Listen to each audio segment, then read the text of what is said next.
Okay, we are back, and this is part 2 of episode 1. In our previous episode, we was just talking a bit about, kind of our own past experiences and our spiritual awakenings. Not in depth, we'll do that another time, but we was just talking a bit about Mercury retrograde as well, and how it's kind of affecting us as well as other people. So, we're going to get back into that, and, we're going to kind of summarize what Mercury retrograde is. So just to kind of give a summarization about this, it's a time during your life, it happens usually about 3 to 4 times a year, usually about 3 to be honest, and it's a time in your life where things are they're gonna be a bit more chaotic than usual. They're not gonna seem the way your usual life is. It's basically a time of year where everything might seem a bit more chaotic. Everything, it doesn't seem 100% as it usually does, and you're going to have miscommunications with people. You are going to probably have arguments with people, but don't allow this period of time, this month, to make you feel like crap and make others feel like crap. So what I mean by that is, because your own energy levels might be a bit low during this month, don't fall out with other people during this month, because you might regret it in the future. This period of time isn't necessarily a period of time to make future decisions. So if you're going to sign a big contract, for example, I wouldn't postpone it, because if that's something you've been kind of thinking about for a long time now, obviously you can't postpone that, do that. But if it's something new that's just popped up to you, maybe wait for Mercury direct, which happens after the Mercury retrograde period. And I know you're probably thinking, as an audience, what the hell are you talking about? But retrograde is like the chaotic period of time. Direct is the best period of time to kind of make big decisions about your future. So you get what I mean. So so basically with retrograde, you are probably going to have fallouts with people, but don't make it a permanent decision, because you're going to really regret it in the future. Yeah, so during this specific Mercury retrograde as well, as said previously, it is in the Gemini season. And, the symbol is obviously twins, which means mirrors of each other. So it may seem more chaotic than usual. We had a Mercury retrograde at the start of the year as well. And, many people didn't know about it, but they weren't feeling 100%. They were confused. They didn't know what was going on. They felt a bit numb inside. And with it being Gemini season, Gemini, the zodiac sign, is an air sign. And, Gemini is big on socializing and communication, hence why there might be a lot more miscommunication during this period of time. And, just take every day as it is, because, some people may be more affected than others, but it is what it is. What's that thing that you always say to me? It is what it is vibe. Is that it? Yes, it is what it is vibe. That I think that's the best advice, to give to somebody, because I think we always, as humans, we live in the past and the future, but we never live in the present moment. And I think, over time, with things that you've been through, things that I've been through, and us getting closer over time and helping one another, I think one of the big kind of things that has made me kind of change my mentality towards life is, stop living in the past and future. Because when you start making future decisions, you start creating expectations in your own mind, and it's like, when they don't go to plan, you get so stressed, and you're getting stressed about something that, yeah, exactly, and you get stressed about something that hasn't already happened, for example. And then when it does happen, it's like extra stress that you didn't even need. So I try to live in the present moment now. Just take everything as it is. Don't really bring up things about the past. Just every day, enjoy your days, meditate. I feel like, well, I was like, what it is what it is vibe. I feel like, in a way, that's because it just shows that sometimes things are just out of our control. Like, we just can't do anything to change them. Exactly. So I feel like, if we keep dwelling on the past, then I feel like obviously we're letting that change our future. Because obviously everything we like, if we're making the decision to dwell on our past, yeah. So obviously, 100%. like, if you do that, then you are 100% affecting your future. I know myself that you know what I've been through. In the beginning, I was like, shit, I can't get over this. Like, I was like, I can't let go. It was just that. And that was affecting how my everyday was going because I was choosing to not let go. But I think obviously after, having deep ass convos with you and, seeing like life differently, I know now that I have, like, it's not something like you want. I think it's necessary to let go of the past. Yes, 100%. Very I think necessary. with one point that you made about that you can't change anything, for example, I started to say something, like a couple of years ago, and it's really changed my life and the way I see things. So if you can't change a certain event that's happening in your life, change your mindset about it. We can't change other people, but we can change ourselves. We can improve on ourselves. And, I think that's so important because a lot of us, we start to dwell about things, before they've already happened, and we start predicting what other people are like. We don't even know half of what other people are like and how they actually are. And at times, no matter what it is, if you're talking to somebody or you're in a friendship or whatever it is, we try to change the other person to fit our standards. And I think sometimes you should just appreciate the person for who they are, especially if they're supporting you and they're helping you. Just appreciate that individual. I think, in terms of you saying like improving, like improving ourselves, I think, everything we go through, I think everything, not just like some things, I think everything we go through is a chance for us to improve ourselves, like learn and grow. Yes. That's like what we were saying yesterday. Like literally, we've got, I mean, obviously, like, I can't say our whole life, but I think the time that, that we've got written down or whatever it is, I think all of that is just for us to grow as human beings and spiritual, however you want to believe into it. I think it's just for us to like grow mentally, physically, and spiritually. Yeah, and I think it's the same with like a plant. You grow a plant, right? And then it's got the roots, it's got, when it starts blooming, like the flowers and whatnot. And I think it's the same for humans. And I saw somebody post earlier and it kind of got me thinking about it. And it was literally a plant and then it had a human next to it. And it was kind of showing that when you water a plant and you take care of it, it's going to bloom. And it's the same way with us as humans. So many of us, we're so kind of evolved in the idea that we have to work 9 to 5 jobs, 9 to 5 p.m.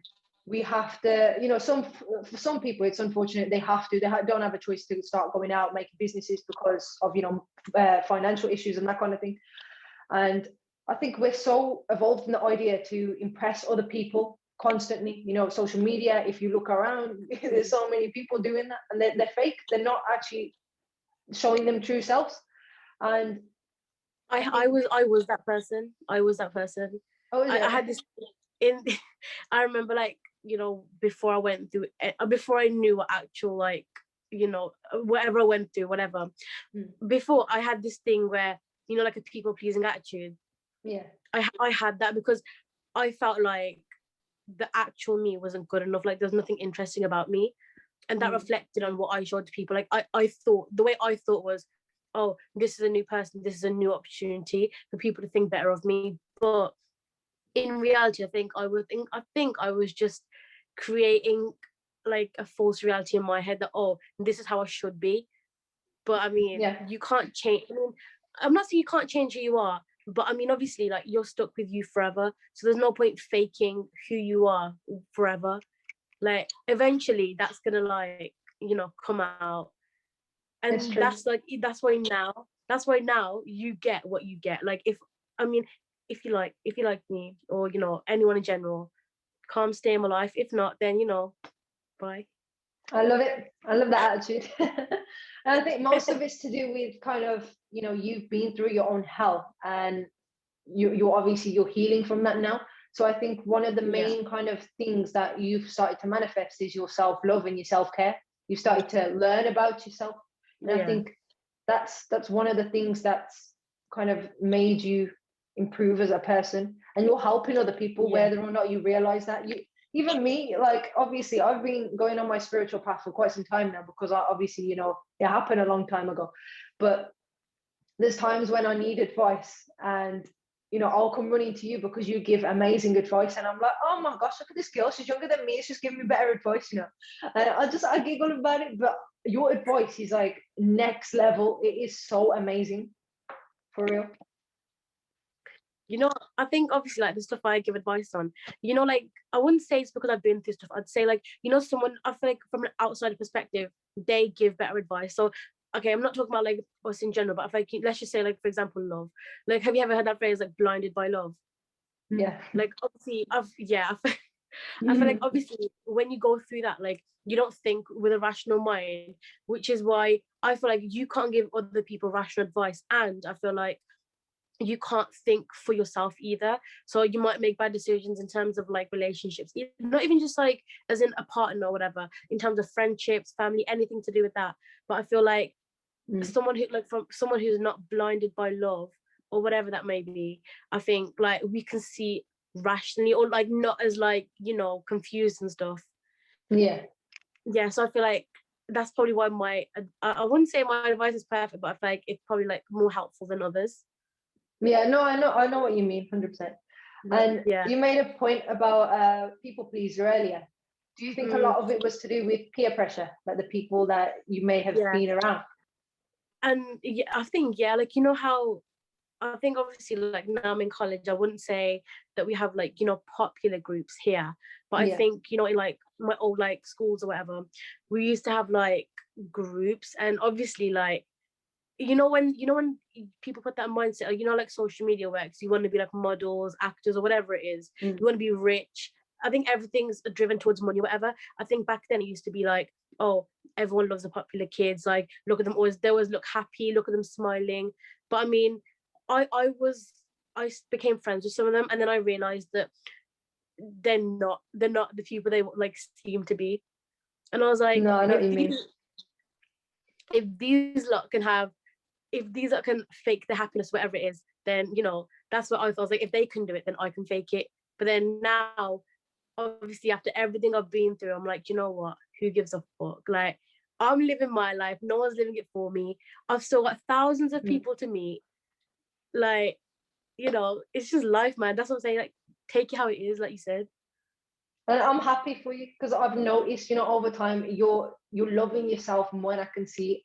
And it's good vibes always. And I'm happy for you, genuinely. I'm so happy for you. I think, when people, like, I learned this with you, but like, I think before I thought like self-love was like, obviously only if you look a certain type of way, you can have self-love, whatever. But, and I think another misconception is like social media. I think self-love is people base it off social media. But I think after you go through your own hell or whatever, I think you realize that there's way more important things out there. People are fighting battles every single day, not even just some. Every single one of us is fighting battles. Everyone goes through their own stuff, and I feel like it's all valid, which is why, like, I feel like everyone who bullies. I feel like before, bro, remember I told you I was a pussy, I used to cry. But now, like, if someone bullies me or tries to whatever, I just let it happen, because you know what? That's a reflection of themselves. And like, we both said, every single day, everyone's fighting their own battles. I know I am right now. Yeah. And I think, with the point of crying, I don't think crying's a weak thing though. Like, it doesn't matter, what stage you are in your life. I think crying is such a powerful thing. And people, they don't realize that. Like, go in your own room sometimes, just cry, because without crying, you're not healing. And I think, people need to cry more. As weird as it sounds, they just need to cry. And, I'm not going to lie, there's times where I just need to. I get so angry, or, my emotions get up, and I'm just like, oh my gosh, I'm so pissed off. And then I now will just take my time. I'll go somewhere. I'll just have a little cry if I need to. And then, my crown will always be on. It may tilt once in a while, but, Queen Martini, you know how it is. Even in terms of like, we were talking about self-love, I think a common misconception is, oh, if you have self-love, you're always happy because, you love yourself. But that's not true. Like, obviously, you, like I said, you improve every day. So that means you go through stuff every day to make yourself improve. But then again, that makes you grow, and then that is what builds on your self-love. I think self-love isn't a thing that, once you felt it once, it just stops there. I think it's a constant thing that you feel. So I think, it's coming to an end now. So we're gonna wrap things up. It's been so much fun doing this with you. We need to do it more. We need to do it more. Like numerology. long. I know. And ancient Egypt and stuff, we need to talk about that stuff because, we're learning more and more. So, before we wrap it up, I did promise I'm going to give one of the girls a shout out because she sent me the most sweetest paragraph earlier. Like, it had me in tears. I'm not even joking. I was just reading it. I was like, we barely know each other. And she sent me something saying how proud she is of me and, I'm going to go really far. And I was just like, I just came all teary-eyed. Is that even a word? Teary-eyed? I don't even know. But the shout out goes to Jess Crosby. I think you're the most loveliest person ever. I think you're going to go really, really far. You've got so much potential. And I'm looking really forward to doing course reps with you in second year. So, keep hustling, keep driving. You're doing an amazing job. And she's got a TikTok, but I can't remember her username from the top of my head. So I will put it in the description. Go check her TikTok out because she does tarot readings and stuff, and definitely worth checking out. So you got any final announcements to make before we cut it off? No, I'm just gonna say thank you for letting me on because I love talking to you. Oh, you're very welcome, and I can't wait to do more episodes with you because I've absolutely loved having a chat with you. And we actually ended up doing this quite professionally, even though we had to do like 30 takes and we kept laughing. We were laughing like 10 times. But I've had so much fun doing this. I really have. And same. It's been really good having you on. So yeah, we're gonna wrap things up.